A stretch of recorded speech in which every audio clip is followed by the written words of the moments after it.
Racism, in its absurdity, persists. It's a relic of human ignorance that should have been discarded centuries ago, yet it continues to shape societies, policies, and individual lives. People are unlikely to change what does not personally affect them. When the pain is someone else's burden, it is far easier to ignore, rationalize, or even uphold systems of inequality. Racism, though inherently irrational, has survived precisely because it benefits certain groups, who remain detached from its destructive consequences. This detachment fosters complicity, allowing overt and covert forms of racism to thrive under the guise of normalcy. The endurance of racism is a sobering reminder of how deeply ingrained prejudices can be. From the transatlantic slave trade to Jim Crow laws, and from apartheid in South Africa to the systemic racism embedded in institutions today, these systems of oppression were often rationalized by those in power, cloaked in pseudo-scientific or moral reasoning. In 18th-century Europe, thinkers like Voltaire and Jefferson, despite their contributions to the Enlightenment and ideas of liberty, held deeply racist views that justified the exploitation of African people. Racism donned the garb of respectability by being intertwined with economic and political systems.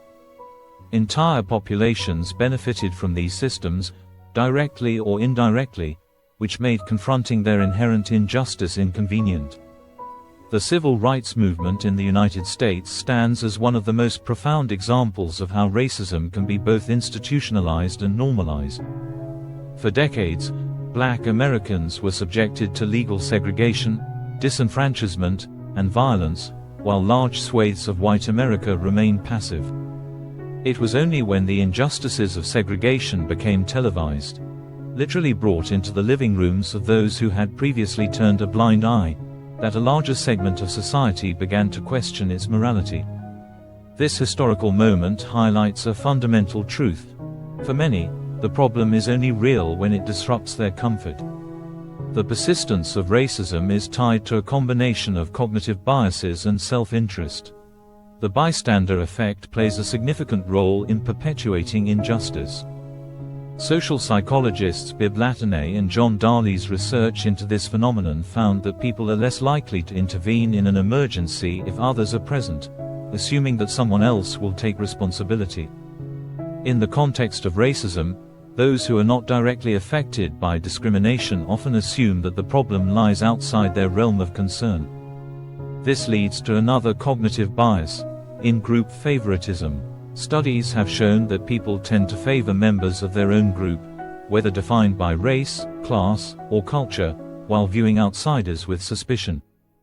This explains why those who benefit from systemic racism are often indifferent to the suffering of others. As long as the system works in their favor, there is little incentive to challenge it. Data reinforces this troubling dynamic. A 2020 survey by the Pew Research Center found that 56% of white Americans believed that the U.S. has made adequate progress on racial equality, while 85% of Black Americans disagreed. This disconnect highlights the degree to which many white Americans, largely unaffected by racial injustice, perceive the problem as either solved or exaggerated. The reality, however, is stark. Black Americans continue to face disproportionate levels of police violence, economic inequality, and discrimination in housing and education. These issues remain largely invisible to those not directly impacted by them, allowing systemic racism to persist. People are less likely to change something that doesn't affect their daily lives.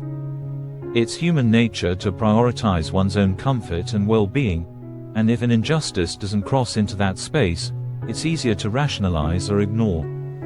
As long as racism remains someone else's problem, something that affects them, rather than us, it will continue to fester beneath the surface, its roots deepened by indifference.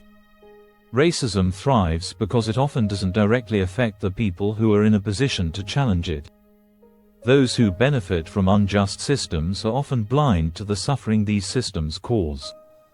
Only when we challenge this detachment, by making the consequences of racism visible and undeniable, can we hope to dismantle the intellectual and social structures that allow it to endure.